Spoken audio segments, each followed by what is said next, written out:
Cette semaine, méditons Psaume 42, verset 6, dans la traduction Parole de vie. À tout de suite.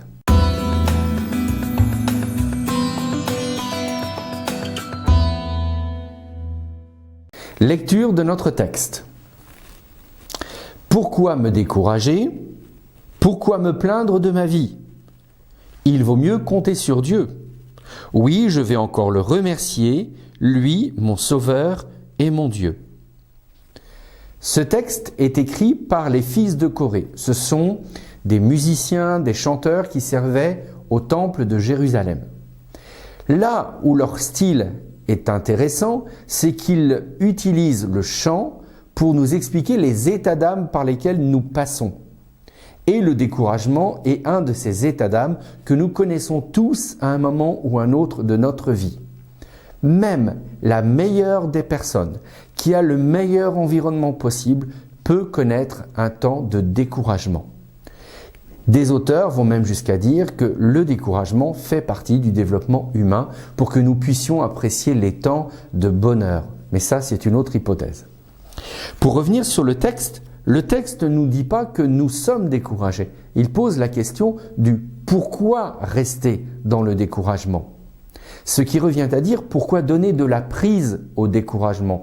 Pourquoi finalement je ne pourrais pas le combattre au lieu de me laisser happer, de me laisser m'attraper.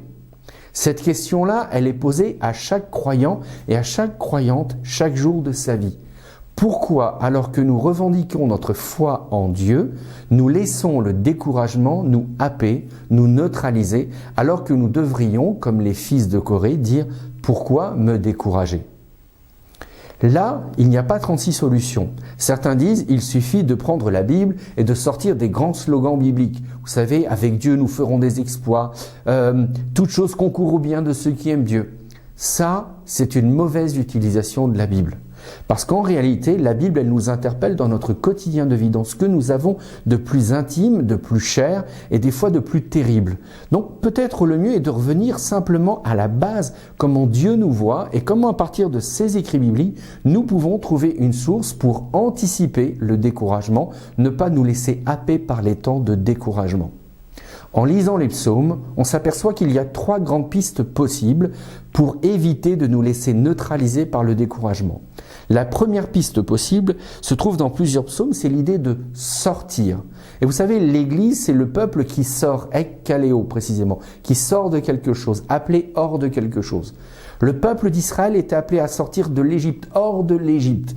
À chaque fois, il y a l'idée que là où il y a le découragement, nous sommes appelés à sortir du découragement pour aller vers autre chose qui conduit vers l'espérance. Et ce découragement-là, eh bien, quand on le vit, on doit sortir. Des fois, c'est même physiquement, sortir de chez soi, sortir de ses pensées, sortir de ses moments de réflexion, sortir de ses moments d'inquiétude. On doit sortir et se donner les moyens de sortir.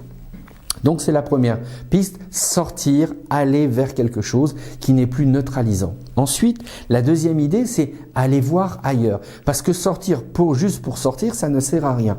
Donc aller voir ailleurs signifie dans la Bible, aller vers des sources rafraîchissantes. Là où je vais trouver de la vie, pas là où je vais trouver des gens comme moi, ça ne sert à rien. Des situations comme la mienne, ça ne sert à rien.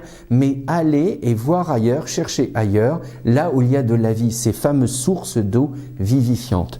Et la troisième idée, c'est de focaliser sur autre chose. Alors c'est un terme qui vient de l'anglais, la focale, c'est arriver à aller vers quelque chose et ne pas lâcher tant que l'on n'a pas été vers cette chose-là. Et ça, c'est le troisième principe que je vois issu des psaumes. Alors vous voyez, le texte ne nous dit pas de rester dans le découragement. Il dit pourquoi finalement laisser le découragement prendre emprise sur nos vies, d'autant plus que nous disons que nous avons foi en Dieu.